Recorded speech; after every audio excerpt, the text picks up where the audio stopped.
আসসালামু আলাইকুম। সবাই কেমন আছেন? আশা রাখি আল্লাহর রহমতে ভালোই আছেন। বিকেলবেলায় কিছু সবজি, কিছু ফলমূল নিয়ে আসছে, তো সেগুলো এখন গোছাচ্ছি আর আপনাদের সাথে একটু শেয়ার করলাম আজকের ব্লগটি। আর এই তো এখানে কলা এনেছে আর ২ দিন আগে ডিম এনেছিল, সেগুলো পচা ছিল, তারপরে চেঞ্জ করে দিয়েছে দোকানদার ভাইয়া। আর এখানে সবজি বলতে এখানে এনেছে করলা, সরিষা আর লাউ, আম আর একটা বড় আনারস। তো এখন এগুলা গুছিয়ে রাখবো আর আনারসটা অনেকটা বড়। তো এখন এগুলা গুছিয়ে সব কিছু ফ্রিজে যেগুলা রাখার রেখে দিব। আর লাউগুলো একদম কচি কচি ছিল। আর এই তো এটা হচ্ছে পরের দিনে সকালবেলা গাছ থেকে অ্যালোভেরা কেটে নিয়েছি। আজকে তেমন কোনো রান্নাবান্নার বেশি চাপ নেই। আজকে হালকা পাতলা রান্নাবান্না আর হচ্ছে বাইরে ঘোরাফেরা নিয়ে আজকের ব্লগটি সাজিয়েছি। তো এখানে অ্যালোভেরা থেকে রসগুলা বের করে নিচ্ছি, তারপরে এগুলা সাথে কি কি মিক্স করব চলেন ব্লগটি দেখতে থাকেন। আজকে কাজের চাপ কম দেখে আজকে মেয়ের চুলের একটু যত্ন করব। সবসময় তো কাজের চাপে থাকি, তেমন একটা নিজেরও যত্ন নেওয়া হয় না, মেয়েরও যত্ন নেওয়া হয় না। তাই আজকে একটু সুযোগ পেলাম, তাই একটু যত্ন নিচ্ছি। তো এই তো এখানে আমি অ্যালোভেরার রসগুলো সব নিয়ে নিলাম। আর গাছটা বেশি বড় ছিল না, ছোট গাছ, তো এজন্য ২-৩টা ডাঁটা নিয়েছি। আর এই তো এখন এটার সাথে আমি টক দই মিক্স করব। টক দই মিক্স করে আর এখানে আমি ভিটামিন ই ক্যাপসুল এটার সাথে মিক্স করে তারপরে এখানে আমি ভালো করে মিক্স করে তারপরে চুলে লাগাবো। তো এখন এখানে ১ চামচ টক দই নিলাম আর এই যে ভিটামিন ই ক্যাপসুলটা নিলাম, এটা নাকি চুলের জন্য অনেক উপকারী। তো এখন দেখি একটু লাগাই। সবসময় মানে লাগাবো একটা চিন্তা থাকে, কিন্তু সময় পায় না। রান্না-বান্না, সকালবেলা নাস্তা-টাস্তা খাওয়া নিয়ে অনেক একটা চাপ থাকে, এজন্য সময় পাই না। তো আজকে সময় পেলাম আর এইজন্য আজকে একটু যত্ন করব চুলের। আর কি রান্নাবান্না করতেছি, কোথায় গেছি সেগুলাই দেখতে থাকেন।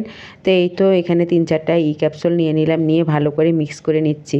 আর আজকে রান্না বলতে আগের দিন রাত্রে আমি যে ফ্রাইড রাইস ফ্রাই করেছি, ওখানে অনেকগুলা ফ্রাইড রাইস বেঁচে গেছে আর অনেকগুলা রাইসও বেঁচে গেছে।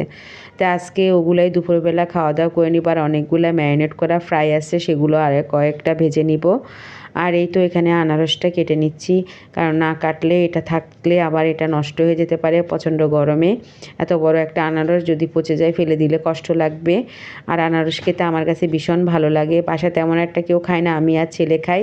তো এখন কেটে নিই, তেমন একটা ভালো আনারস কাটতে পারি না আমি, তারপরে নিচ্ছি। আর অনেক ভারী আনারসটা, আর কি চোখ হয়েছে বাবা, দেখি আস্তে আস্তে কেটে নিই। তারপরে এই তো কেটে নিলাম, খুবই সুন্দর লাগছে আর তেমন কোনো নষ্টই হয়নি। আর এক পিস খেয়ে দেখি মিষ্টি কিনা। তারপর খেয়ে দেখি না, খুব মিষ্টি। তারপরে এই তো এখানে ফ্রিজ থেকে যে বেঁচে যাওয়া রাইসটা সেটা বের করে নিলাম।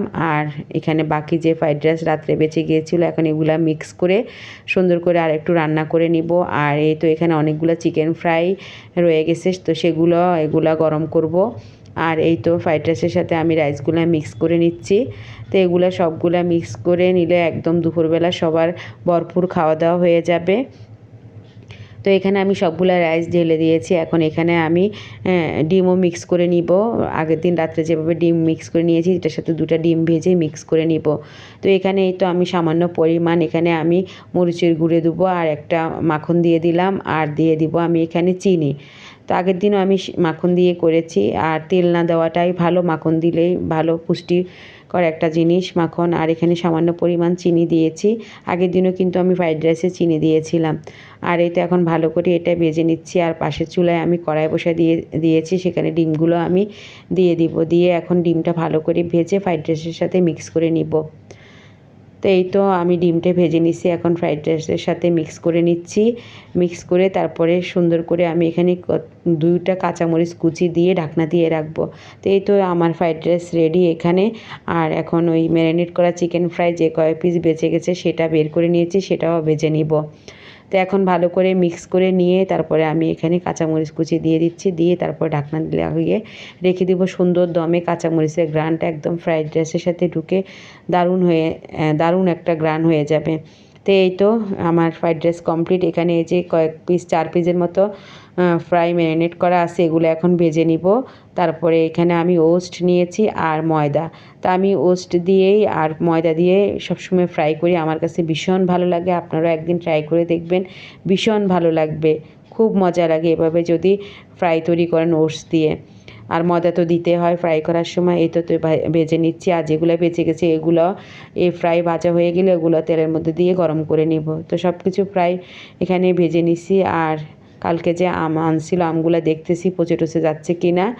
আর লিচু নিচ্ছি একটা, প্রচণ্ড কাজের চাপে গলা শুকিয়ে গেছে, রান্না তেমন কিছুই নেই, তাতেই মনে হয় এত গরম লাগতেছে। তারপর একটা লিচু খাবো। আর মেশিনে কাপড় দিয়েছি, কাপড়টা এটা এখন ওয়াশিং মেশিন থেকে বের করে বারান্দায় মেলে তারপরে চলে যাব গোসল করতে। তো কাপড়টা বের করে নিই, আর হাতের যে লেচুটা রয়েছে ওটা এখনও খাইনি, ওটা খাবো। খেয়ে তারপরে সোজা চলে যাব গোসল করতে। তো এই তো তারপরে বিকালবেলা বের হয়েছি, এখন উবারে করে যাচ্ছি। তো চলেন কোথায় যাচ্ছি দেখতে থাকেন। আর বাইরের দৃশ্যটা আপনাদের সাথে একটু যেতে যেতে শেয়ার করলাম।